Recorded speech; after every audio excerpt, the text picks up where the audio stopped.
नमस्कार दोस्तों, स्वागत है आप सब लोगों का आरपीएससी एग्जाम्स यूट्यूब चैनल पर। साथियों, विज्ञान का मॉडल पेपर 9 आज अपन करेंगे, जिसमें बिल्कुल परीक्षा पैटर्न के हिसाब से 30 प्रश्न होंगे।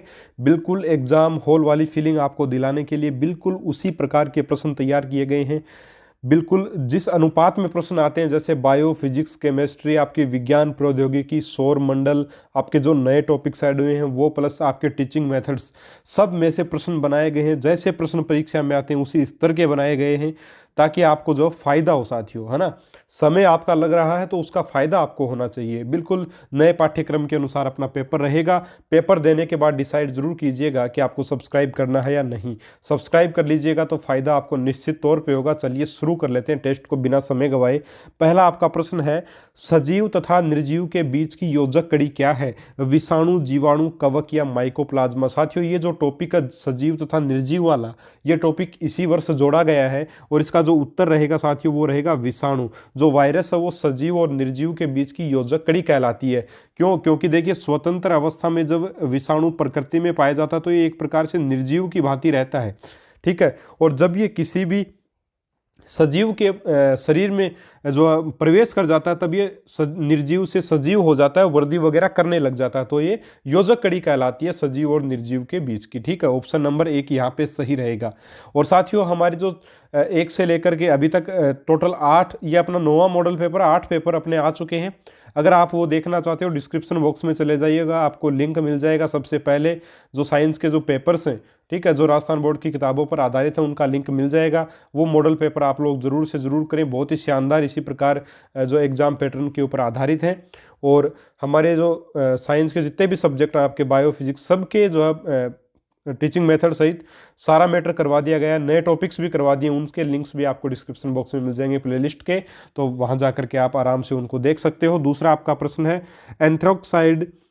एंथ्रेक्नोइड बेसिलाई नामक जीवाणु से तैयार किया जाता है। प्रतिजैविक औषधि तैयार की जाती है, रोग प्रतिरोधक तैयार किया जाता है, या विटामिन B12 तैयार किया जाता है, या खाद्य पदार्थों के उपयोग बनाने में इसका उपयोग जो वो किया जाता है। तो यहाँ पे उत्तर सही रहेगा साथियों इसका, आपका रोग प्रतिरोधक पदार्थ बनाने में जो है एंथ्रेक्नोइड बेसिलाई जीवाणु का उपयोग जो वो किया जाता है, ठीक है। और यहाँ पे आपका ऑप्शन नंबर 2 बिल्कुल सही उत्तर इसका रहेगा। ये सूक्ष्म जीव लाभदायक अलाभदायक वाले पाठ में से लिया गया है, कक्षा 8 में से। चलिए, तीसरा आपका प्रश्न है कि समसूत्री विभाजन की सबसे लंबी अवस्था कौन सी है? मध्यावस्था, अंत्यावस्था, पूर्वावस्था या पश्चावस्था।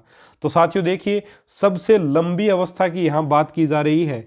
तो जब कोशिका का विभाजन हो, समसूत्री विभाजन हो, तो सर्वाधिक समय किस अवस्था में लगता है? तो जिस अवस्था में सर्वाधिक समय लगता है वो है आपकी पूर्व अवस्था, ठीक है। पूर्व अवस्था यहाँ पे आपका सही उत्तर जो है वो रहेगा।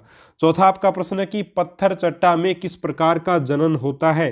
कायिक जनन, अलैंगिक जनन, 3 लैंगिक जनन, या 4 अनिषेक जनन। तो साथियों, पत्थर चट्टा में देखिए, पत्थर चट्टा का एक भाग अगर अपन ला करके लगा दें तो वो भी उग आता है। तो इस प्रकार का जो जनन होता है वो क्या कहलाता है? आपका कायिक जनन कहलाता है। ऑप्शन 1 जो है वो यहाँ पे आपका बिल्कुल सही उत्तर साथियों रहेगा।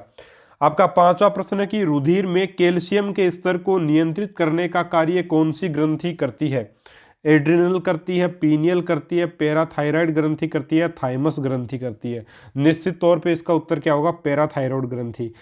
रुधिर में कैल्शियम के स्तर को जो है नियंत्रित करने वाली जो ग्रंथि है साथियों, वो कौन है? कौन सी? आपकी पैराथायराइड ग्रंथि। इनकी संख्या क्या कितनी होती है? 4 होती है ना, ये वही वाली है पैराथायराइड ग्रंथि। आपकी आंसर रहेगा इसका ऑप्शन नंबर 3 जो वो बिल्कुल सही इसका उत्तर जो वो रहेगा। छठा आपका प्रश्न है कि कैल्सीफेरोल किस विटामिन को कहा जाता है?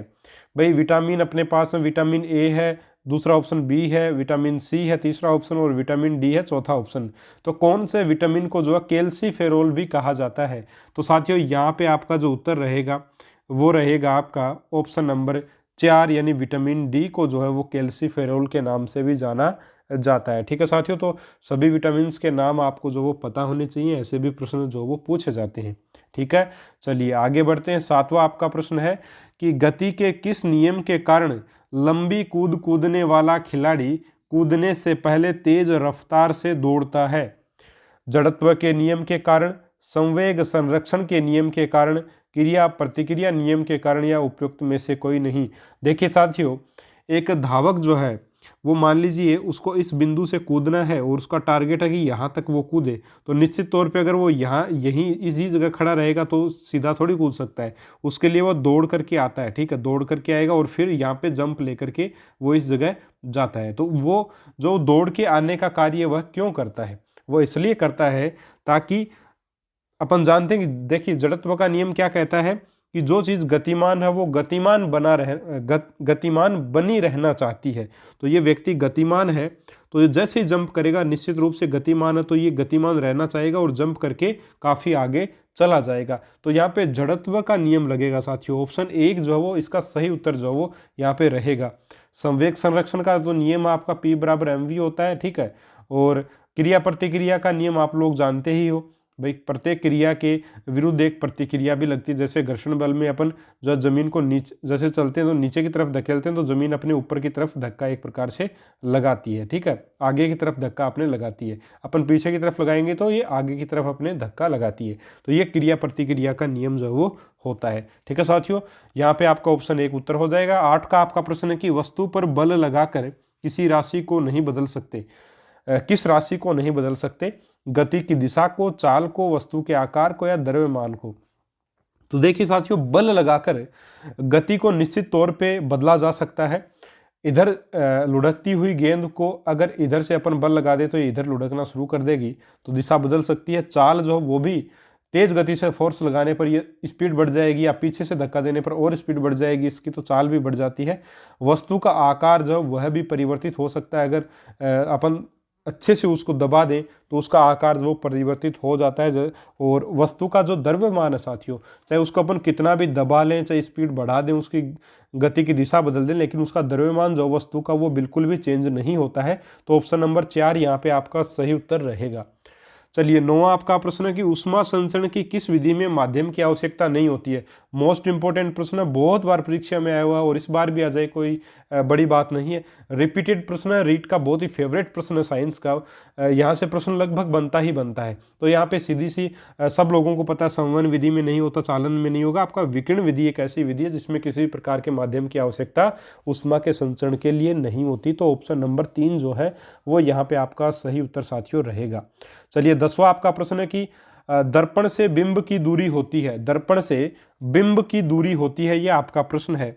सदैव धनात्मक, सदैव ऋणात्मक, और आपका अगला है धनात्मक भी हो सकती है, ऋणात्मक भी हो सकती है, 4 उपयुक्त में से कोई नहीं। तो देखिए प्यारे साथियों, जो बिंब की जो दूरी होती है वो हमेशा क्या होती है, चाहे वो आपका उत्तल लेंस हो, अवतल लेंस हो, उत्तल दर्पण हो, अवतल दर्पण हो, हमेशा जो है बिंब की दूरी, बिंब यानी बिंब किसको बोलते हैं, वस्तु को बोलते हैं साथियों, और बिंब हमेशा बाईं तरफ होता है, और जो बाईं तरफ की चीजें हैं उनकी हमेशा दूरी ऋणात्मक ली जाएगी। तो देखिए क्यों ली जाती है, कार्तीय जो निर्देशांक है, जैसे इधर प्लस एक्स होता है, इधर माइनस एक्स होता है, इधर प्लस वाई होता है, इधर माइनस वाई होता है, तो ये आपकी बाईं दिशा है, ये भाई बाईं साइड हो गई आपकी, और ये आपकी दाईं साइड है साथियों। तो इधर तो सारी जो दूरियां हैं वो सारी की सारी क्या प्लस एक्स के कारण प्लस में रहेंगी, और इधर जितनी भी दूरियां हैं वो माइनस में रहेंगी। तो बिंब आपका इसी दिशा में होता है, चाहे कोई सा भी आपका दर्पण हो जाए, चाहे अवतल दर्पण हो जाए, चाहे आपका उत्तल दर्पण हो जाए, लेंस हो जाए, कोई सा भी, है ना। तो हमेशा बिंब जो है वो ऋणात्मक, नेगेटिव ही इसकी दूरी जो वो ली जाएगी। तो ऑप्शन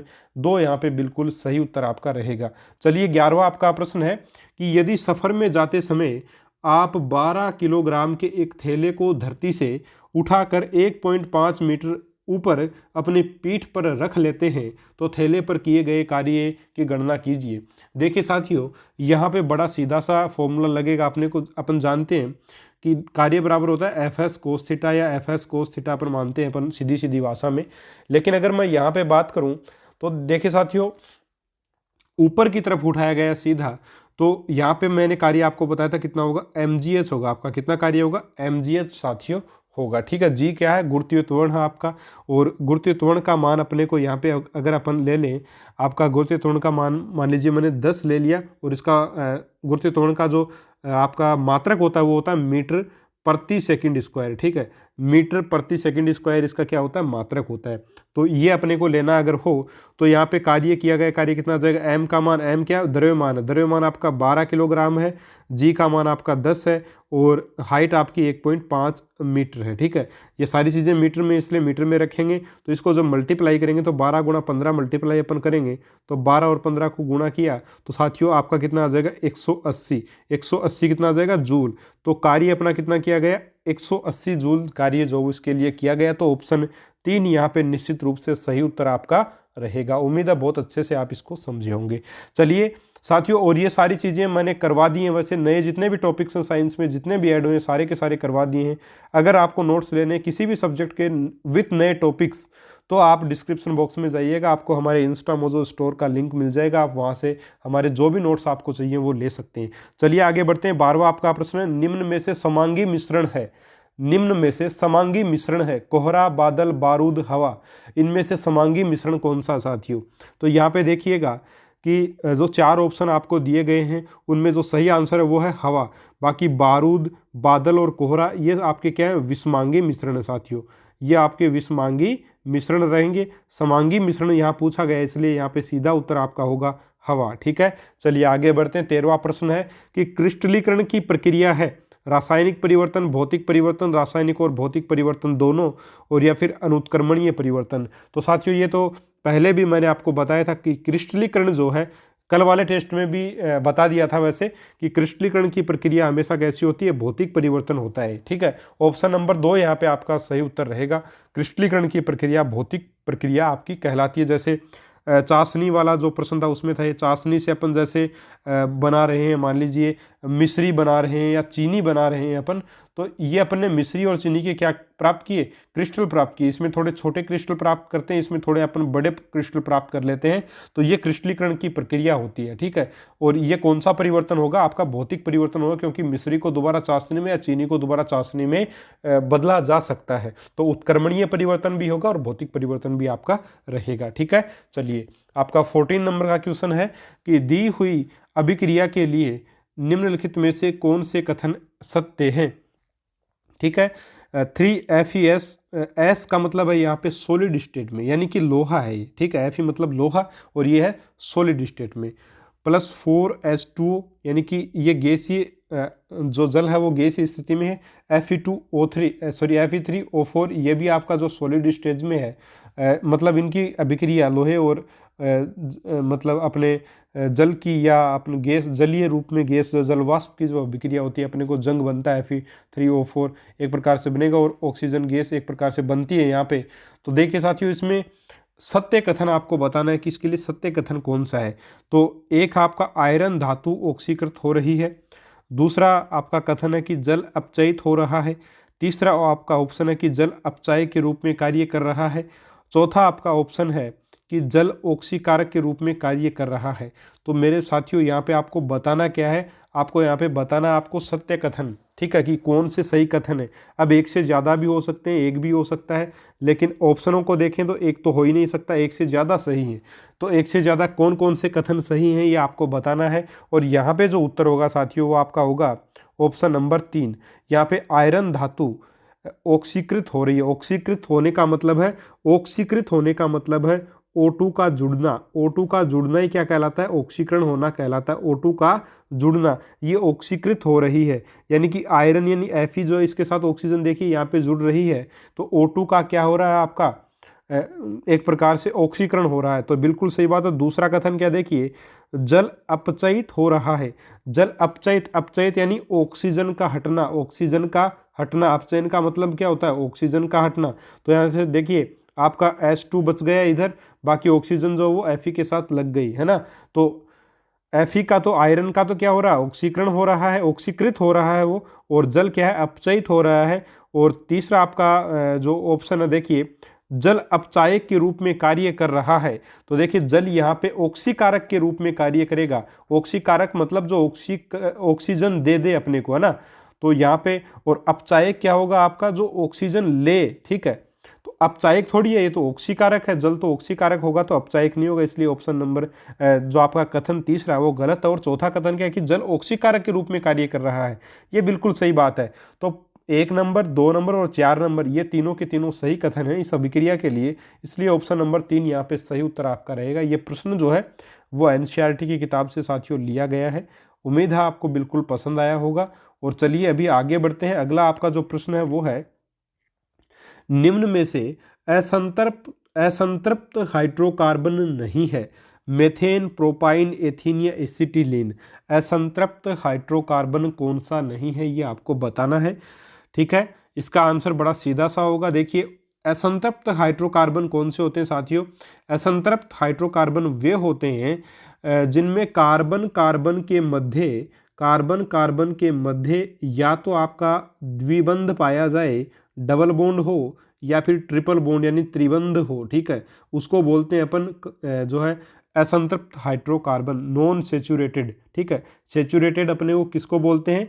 जिनमें कार्बन कार्बन के मध्य सिंगल बॉन्ड अपने पाए जाए उसको बोलते हैं। तो सिंगल बॉन्ड को देखिए मेथेन जो है इसमें रहेगा, मेथेन आपका यहाँ पे सही उत्तर साथियों रहेगा। बाकी प्रोपाइन, एथीन है ना, एसिटिलीन में डबल बॉन्ड और ट्रिपल बॉन्ड पाए जाते हैं, इसलिए ये नहीं होंगे। मेथेन आपका सही उत्तर साथियों रहेगा ऑप्शन नंबर 1।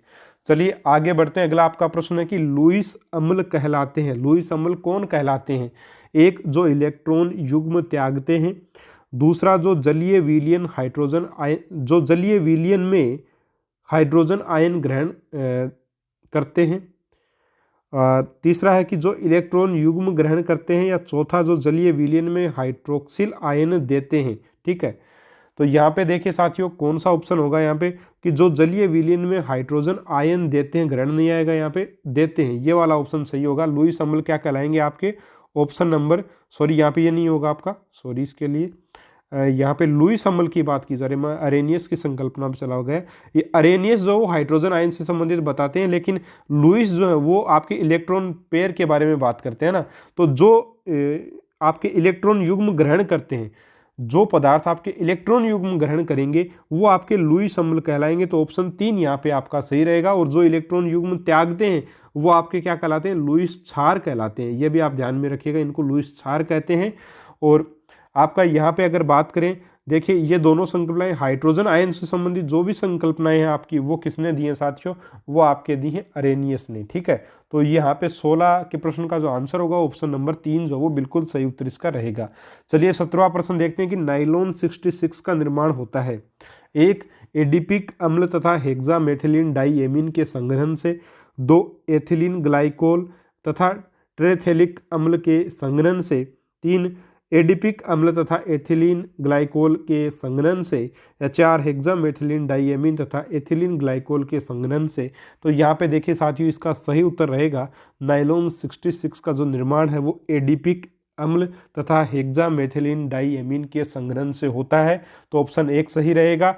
आपका 18वां प्रश्न है कि रेडियो प्रसारण के लिए प्रयोग में लाई जाने वाली रेडियो तरंगों को कितने भागों में बांटा गया है? ये आपका साथियों प्रश्न है विज्ञान प्रौद्योगिकी से।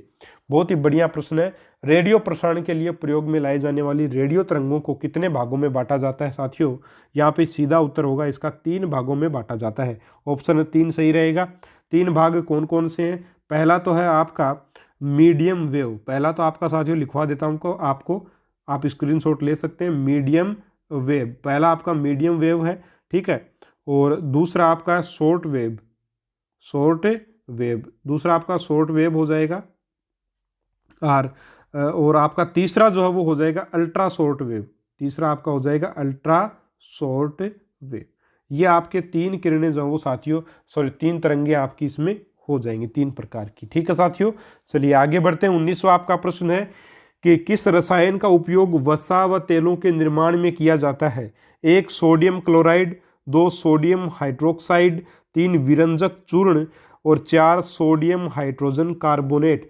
तो साथियों किसका उपयोग जो है वसा व तेलों के निर्माण में किया जाता है? तो आपका प्रश्न का उत्तर जो सही होगा वो आपका होगा सोडियम हाइड्रोक्साइड का उपयोग जो है वो आपके यहाँ किया जाएगा तेलों और वसा के निर्माण में। सोडियम हाइड्रोक्साइड का रासायनिक सूत्र NaOH इसका रहेगा। ठीक है, NaOH। सोडियम क्लोराइड आप सब लोग जानते हो नमक होता है, NaCl होता है आपका। विरंजक चूर्ण जो वो कैल्शियम ऑक्सीक्लोराइड को विरंजक चूर्ण बोलते हैं। और कागज कपड़ा उद्योग में रंग उड़ाने के लिए इसको काम में रहते हैं इसका सूत्र होगा CaOCl2, कैल्शियम ऑक्सीक्लोराइड। और वहीं बात करें सोडियम हाइड्रोजन कार्बोनेट की, तो सोडियम लिख देंगे, हाइड्रोजन H आ जाएगा और आपका हो जाएगा ये CO3। सोडियम हाइड्रोजन कार्बोनेट या इसका दूसरा नाम सोडियम बाइकार्बोनेट भी इसको बोला जाता है। सोडियम बाइकार्बोनेट भी साथियों इसको बोला जाता है। सोडियम हाइड्रोजन कार्बोनेट या सोडियम बाइकार्बोनेट या फिर आपका बेकिंग सोडा, एक ही बात है ना, बेकिंग सोडा। तो ये भी इसी का नाम है, ध्यान में रखिएगा। ठीक है साथियों, उम्मीद है इस प्रश्न को बहुत अच्छे से आप लोग समझे होंगे। ऑप्शन नंबर 2 यहाँ सही है। सोडियम हाइड्रोक्साइड का उपयोग वसा व तेलों के निर्माण में होता है। 20 का आपका प्रश्न है, एस्ट्रॉयड पाए जाते हैं। 1 बुध तथा बृहस्पति ग्रह की कक्षा के मध्य, 2 मंगल तथा बृहस्पति ग्रह की कक्षा के मध्य, 3 शुक्र तथा बृहस्पति ग्रह के मध्य और 4 है बुध तथा शुक्र ग्रह के मध्य। तो यहाँ पे साथियों कौन सा ऑप्शन सही होगा? देखिए, एस्ट्रॉयड यानी अपने होते हैं क्षुद्र ग्रह। क्षुद्र जो ग्रह होते हैं उन्हीं को क्या बोला जाता है साथियों? एस्ट्रॉयड जो है वो कहा जाता है। तो क्षुद्र ग्रह कहाँ पाए जाते हैं? क्षुद्र ग्रह आपके बुध तथा बृहस्पति ग्रह के बीच में नहीं पाए जाएंगे। बहुत सारे लोग जो बुध तथा बृहस्पति ग्रह की कक्षा के मध्य इसको कर देते हैं, लेकिन इसका सही उत्तर रहेगा मंगल तथा बृहस्पति ग्रह की कक्षा के मध्य जो है वो आपके एस्ट्रॉयड पाए जाते हैं। क्योंकि निश्चित तौर पे मंगल और बृहस्पति जो ग्रह उसके बीच में बिल्कुल छोटे छोटे पत्थर जैसी, पहाड़ जैसी संरचनाएं घूमती रहती हैं एक प्रकार से। तो क्षुद्र ग्रह उनको बोला जाता है, एस्ट्रॉयड उनको बोला जाता है। तो ऑप्शन नंबर 2 यहाँ पे आपका सही उत्तर रहेगा। मंगल तथा बृहस्पति ग्रह की कक्षा के मध्य पाए जाते हैं। पूछा गया प्रश्न है इसलिए इंपॉर्टेंट है, ध्यान में रखिएगा। चलिए आगे बढ़ते हैं। 21वां आपका प्रश्न कि राजस्थान के किस जिले में सर्वाधिक मतीरे का उत्पादन होता है? धौलपुर में, कोटा में, टोंक में या बूंदी में? तो यहाँ पे साथियों आपका जो उत्तर रहेगा वो रहेगा आपका टोंक। ठीक है, देखिए इसका उत्तर रहेगा टोंक। देखिए साथियों, काफ़ी लोग बोल रहे हैं कि सर ये आंकड़े जो पुराने हैं तो नए आंकड़ों के हिसाब से बताइए। तो जैसे देखिए अपडेटेड आंकड़े मुझे भी मिलते हैं, अभी है नहीं मेरे पास, तो फिर मैं आपको बताऊंगा कि फसलें जो हैं उनमें आपको क्या परिवर्तन करना है। ठीक है, बहरहाल इन्हीं को आप ठीक मानिए। टोंक जो है उसी में सर्वाधिक मतीरे का उत्पादन जो है वो होता है। ठीक है साथियों, और नए आंकड़े आते ही बिल्कुल आपको अपडेट किया जाएगा। चलिए आगे बढ़ते हैं। आपका 22वां प्रश्न रहेगा कि पूर्ण रूप से भारत में कितने जैव विविधता हॉटस्पॉट हैं? पूर्ण रूप से भारत में कितने जैव विविधता हॉटस्पॉट हैं? 1 है, 2 है, 3 है या 4 है? तो देखिए साथियों, पूर्ण रूप से जैव विविधता हॉटस्पॉट जो भारत में टोटल आपके 2 हैं जो कि पूर्ण रूप से, एक तो पूर्वी हिमालय और एक आपका पश्चिमी घाट। ये आपके दोनों के दोनों पूर्ण रूप से भारत में मौजूद हैं। ठीक है, तो ऑप्शन नंबर 2 यहाँ पे आपका सही उत्तर इसका रहेगा। 23वां आपका प्रश्न है कि न्यूमेटोफोर पाई जाती है शीतोद्भिद पादपों में, लवणोद्भिद पादपों में, 3 मरुद्भिद पादपों में और 4 जलोद्भिद पादपों में। अब देखिए साथियों, न्यूमेटोफोर जो होती क्या है? तो न्यूमेटोफोर का मतलब है साथियों श्वसन मूले, श्वसन जड़ें भी इनको बोलते हैं, श्वसन मूले या श्वसन जड़ें। देखिए श्वसन जड़ें जो वो कौन से पादपों में पाई जाती हैं? अपन जानते हैं कि जो पादप अपने दलदली भूमि में होते हैं, दलदली भूमि में पाए जाने वाले जो पादप होते हैं उनमें ये आपके श्वसन मूले पाई जाती हैं। और दलदली भूमि वाले पादपों को क्या कहते हैं अपन? लवणोद्भिद पादप कहते हैं। क्या कहते हैं साथियों? लवणोद्भिद पादप कहते हैं। तो यहाँ पे आपका उत्तर क्या हो जाएगा? ऑप्शन नंबर 2 हो जाएगा। उनमें अपनी श्वसन मूले पाई जाती हैं। क्यों? क्योंकि देखिए साथियों, दलदली भूमि में O2 की क्या होती है? कमी होती है, जिस वजह से पौधे की जो जड़ें हैं उनको O2 नहीं मिल पाती है। और इसी वजह से जो ऑक्सीजन पौधे की जड़ों को नहीं मिल पाती हैं, तो पौधों की कुछ जड़ें जो वो ज़मीन से क्या आ जाती हैं? बाहर आ जाती हैं। पौधों की कुछ जड़ें जो वो ज़मीन से बाहर आ जाती हैं और वायुमंडल से उस ऑक्सीजन की पूर्ति वो कर लेती हैं। वायुमंडल से ये जो न्यूमेटोफोर हैं, ये श्वसन मूले जो हैं, वो आपके ऑक्सीजन को ले लेंगी और ऑक्सीजन को लेकर के ये पौधे के विभिन्न भागों में जहाँ ज़रूरत है वहाँ पहुँचा देती हैं। तो ऐसी जो जड़ें हैं इनको अपन श्वसन मूले या न्यूमेटोफोर कहते हैं, जो कि लवणोद्भिद पादपों में पाई जाती हैं। ठीक है साथियों, और लवणोद्भिद पादपों को मैंग्रोव वनस्पति भी कहा जाता है। ये भी याद रखिएगा कि लवणोद्भिद पादपों को मैंग्रोव वनस्पति भी कहा जाता है। ठीक है साथियों, थोड़ा सा ध्यान रख लीजिएगा, मैंग्रोव वनस्पति। चलिए आगे बढ़ते हैं। 24वां आपका प्रश्न कि एक क्रमबद्ध प्रक्रिया जो यह बताती है कि बालक ने किस सीमा तक शैक्षिक उद्देश्यों को प्राप्त किया है कहलाती है प्रशिक्षण, मूल्यांकन, निदान या प्रयोग। तो एक क्रमबद्ध प्रक्रिया, भाई लगातार चलने वाली प्रक्रिया अपने को बता रही है, तो निश्चित तौर पे क्रमबद्ध प्रक्रिया, सतत और समग्र मूल्यांकन आपका चलता है, तो ऑप्शन 2 निश्चित रूप से सही उत्तर रहेगा। 25वां प्रश्न है कि विज्ञान शिक्षण में कौशलों में प्रयोग से छात्रों में निम्न में से किस समस्या में सुधार होगा? 1 हाथ से आकृतियां सही खींचना, 2 सही ढंग से मापन, 3 है तालिका को शीघ्र व सही पढ़ना, और 4 है उपयुक्त सभी। तो देखिए साथियों, यहाँ पे जो बिल्कुल बढ़िया सा सही उत्तर होगा वो होगा उपयुक्त सभी। सारी बातें बिल्कुल निश्चित तौर पे सही आपकी रहेंगी कि विज्ञान शिक्षण में कौशलों में प्रयोग से छात्रों में निम्न में से किस समस्या में सुधार हो जाएगा। अगर कौशलों का प्रयोग कर रहे हैं तो जो सारी बातें दी गई सारी समस्याओं का समाधान आराम से हो जाएगा। ऑप्शन 4 यहाँ पे सही रहेगा। 26वां आपका प्रश्न है कि बालक में जिज्ञासा प्रवृत्ति का विकास होता है पैनल चर्चा से, दल शिक्षण से, प्रच्छा प्रतिमान से, या इनमें से कोई नहीं। तो साथियों सही उत्तर रहेगा प्रच्छा प्रतिमान रिचर्ड सचमैन के द्वारा दिया गया, निश्चित तौर पे पिछले टेस्ट में मैंने आपको बताया। और प्रच्छा प्रतिमान जो है उससे बच्चे में जिज्ञासा प्रवृत्ति का विकास होता है। इसमें प्रश्न पूछ सकता है बच्चा, काफ़ी सारे और प्रश्न पूछेगा, तो निश्चित रूप से जिज्ञासा प्रवृत्ति का विकास होगा। तो ऑप्शन 3 यहाँ पे सही उत्तर है। और 27वां आपका प्रश्न है कि पैनल चर्चा का नामकरण किया गया 1929 में, 32 में, 55 में या 71 में। तो देखिए साथियों, पैनल चर्चा का नामकरण जो है वो 1932 में किया गया। पैनल चर्चा का विकास सबसे पहले माना जाता है कि 1929 में हो गया था अमेरिका में प्रौढ़ सम्मेलन में, लेकिन पैनल चर्चा का जो नामकरण है वो उसी प्रौढ़ सम्मेलन में हुआ था। नामकरण जो वो 1932 में हुआ, बाकी इसका विकास 1929 में माना जाता है, लेकिन नामकरण जो वो पैनल चर्चा का 1932 में हुआ। और कहाँ हुआ? आपके जो है अमेरिका में हुआ। किसके द्वारा? हैरी ए ओवरस्ट्रीट द्वारा, हैरी ए ओवरस्ट्रीट द्वारा हुआ। और पैनल चर्चा में साथियों 4 सदस्य होते हैं। ये हम सब लोग जानते हैं कि पैनल चर्चा में 4 सदस्य कौन से होते हैं। प्रश्न पूछ लिया जाता है कि निम्न में से पैनल चर्चा का सदस्य नहीं है, ठीक है। तो एक सदस्य तो होता है आपका अनुदेशक, एक सदस्य आपका क्या होगा? अनुदेशक होगा। दूसरा आपका होगा अध्यक्ष, दूसरा आपका सदस्य कौन होगा? अध्यक्ष होगा। तीसरा सदस्य होगा विषय विशेषज्ञ, भाई किसी भी विषय पर अपन चर्चा अगर करवा रहे हैं तो निश्चित रूप से विशेषज्ञों की आवश्यकता पड़ेगी। और चौथे आपके होते हैं श्रोता, श्रोता जो आपके यहाँ पे चौथा सदस्य श्रोता हो गया। तो 4 सदस्य इस प्रकार से पैनल चर्चा में साथियों आपके रहेंगे, ठीक है। तो 1932 यहाँ पे आपका उत्तर जो है वो इसका आ जाएगा। 28वां आपका प्रश्न है कि राष्ट्रीय पाठ्यचर्या की रूपरेखा 2005 की अनुशंसा है कि उच्च प्राथमिक स्तर पर विज्ञान को खालिस्तान पर बल देना चाहिए। 1 कक्षा कक्षीय अधिगम को विद्यालय के बाहर की दुनिया के साथ जोड़ने में शिक्षार्थियों की मदद करने पर। दूसरा है विज्ञान सीखने में अंतर्राष्ट्रीय मानकों को प्राप्त करने में शिक्षार्थियों की मदद करने पर। तीसरा शिक्षार्थियों की में सामाजिक विषमताओं को न्यूनतम करने पर। 4 है शांतिपूर्ण समाज की स्थापना के लिए मानवीय मूल्यों और ज्ञानाधार को बढ़ावा देने पर। तो राष्ट्रीय पाठ्यचर्या रूपरेखा 2005 की अनुशंसा जो है वो क्या की गई थी? उन्होंने क्या अनुशंसा की? उन्होंने कहा कि कक्षा कक्षीय अधिगम को विद्यालय के बाहर की दुनिया के साथ जोड़ने में शिक्षार्थियों की मदद करने पर जो वो बल देना चाहिए उच्च प्राथमिक स्तर पे। तो ऑप्शन 1 जो वो यहाँ पे इसका सही उत्तर साथियों रहेगा।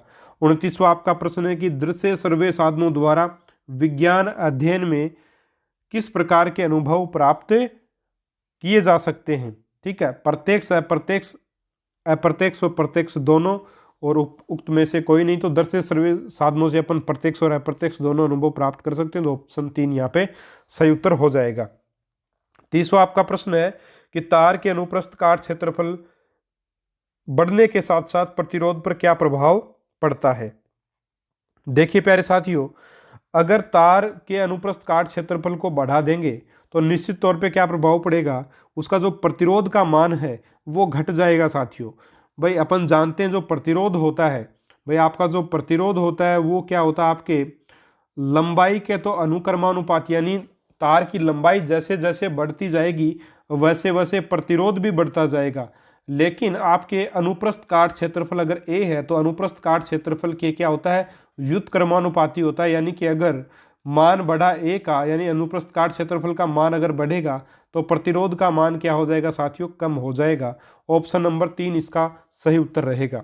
साथियों 30 बिल्कुल प्रश्न आपके परीक्षा पैटर्न के हिसाब से लिए थे मैंने, और 30 में से आपके कितने सही हुए कमेंट करके बताइए। अगर 25 प्लस नंबर आपके सही हैं तो आप अपनी तैयारी को अच्छा मान सकते हैं और अच्छा करें, और आपके अगर 27 प्लस प्रश्न सही हैं तो आप बहुत अच्छी स्थिति में और शानदार तैयारी आगे करते रहिए। इससे कम आए हैं तो घबराने की आवश्यकता नहीं है, अभी समय अपने पास, और ये टेस्ट इसीलिए लिए जा रहे हैं ताकि आपको अपनी कमियों का पता चले, आप उनके ऊपर कार्य कर सको। और साथियों जिस भी टॉपिक का प्रश्न गलत हो उस पूरे टॉपिक को जो वो रिवाइज कर दीजिए, ताकि कभी उस टॉपिक से दोबारा आपका प्रश्न गलत नहीं हो। इस प्रकार से एक ज़बरदस्त आपकी तैयारी हो जाएगी, और परीक्षा में नंबर आने से, रीट में सफल होने से आपको कोई रोक नहीं सकता। आप शिक्षक जरूर बनोगे। मिलेंगे साथियों अपन अगले टेस्ट में एक और शानदार मॉडल पेपर के साथ। अगर ये मॉडल पेपर आपको पसंद आया, पहली बार आप चैनल पर आए हो और पूरा पेपर आपने किया है, तो निश्चित तौर पे आपको चैनल को साथियों सब्सक्राइब भी करना चाहिए। वीडियो को लाइक ज़रूर करें साथियों अगर आपको पेपर पसंद आया है। दोस्तों के साथ शेयर करें, ज़्यादा से ज़्यादा लोगों को जोड़ें चैनल से, इससे हमें भी हौसला मिलता है। मिलेंगे साथियों अपन अगले वीडियो में एक और शानदार पेपर के साथ। तब तक के लिए जय हिंद, जय भारत, नमस्कार।